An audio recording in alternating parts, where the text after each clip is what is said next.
Leonard Roberto. And the company is Batavia Enclosures.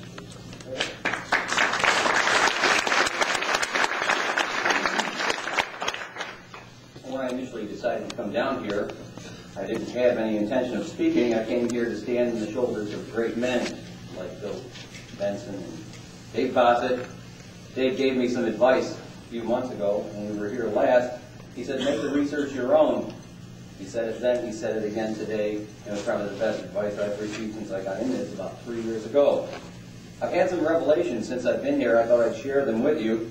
I don't have anywhere near the intellectual capacity of some of these great men that have been here before, but I do have some insights that I thought I would share with you. I figured out the difference between lawyers and real people today. Lawyers tell you, pay now, and for a third I'll help you get back what you can. I say, it's mine, you want it, come and get it.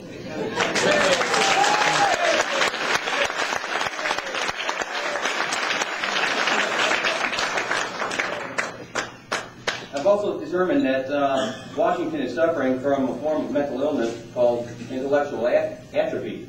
They have no idea what we're doing, but it's not their fault. They read the New York Times.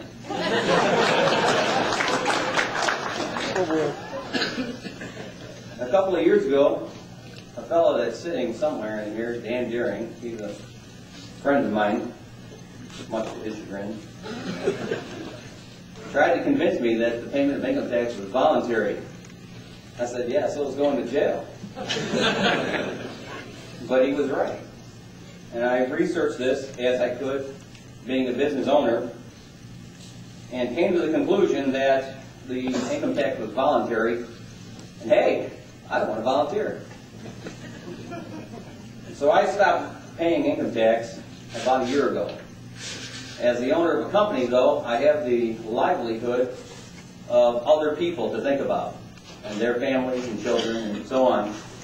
And so the decision to discontinue withholding from them was much more severe than being willing to go to jail myself.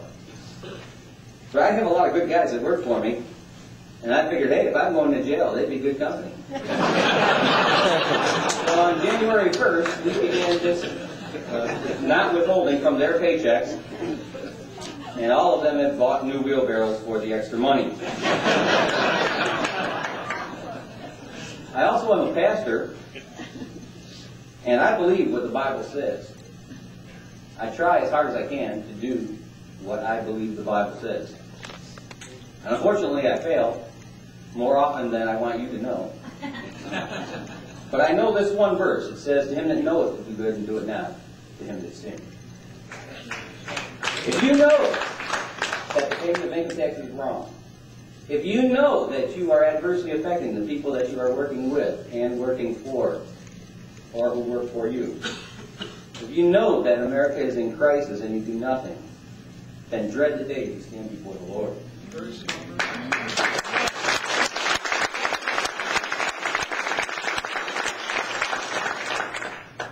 America is not in. First number in the Bible, do you know? You know what? I don't even know my own address. I'm probably the worst guy. I can quote hundreds of verses in the Bible and couldn't tell you where half of them are. I'll tell you where the 61 is at.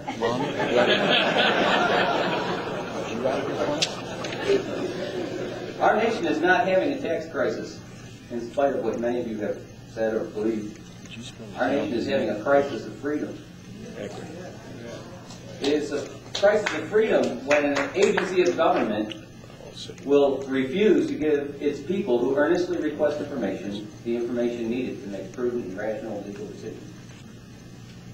It's a crisis of freedom when the only response of the government to the pleadings of its people is to bring the U.S. Marshal in and confiscate their wealth without due process of law.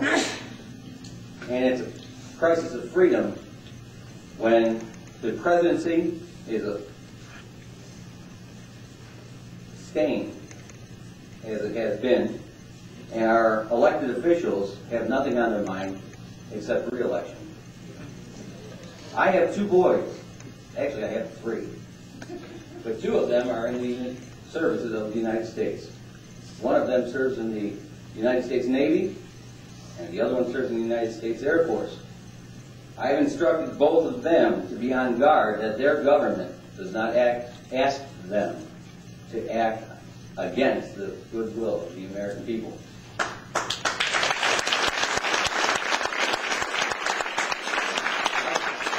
I was recently in Norfolk, Virginia, and had the pleasure of dealing with several sailors who now know what I think. And they have committed that they will not act on behalf of a government who is violating the rights of the American people. Your wishes and your requests are being heard, maybe not by Washington, but by the sailors who sail our ships, the pilots who fly our planes, and the soldiers who fight to keep you free.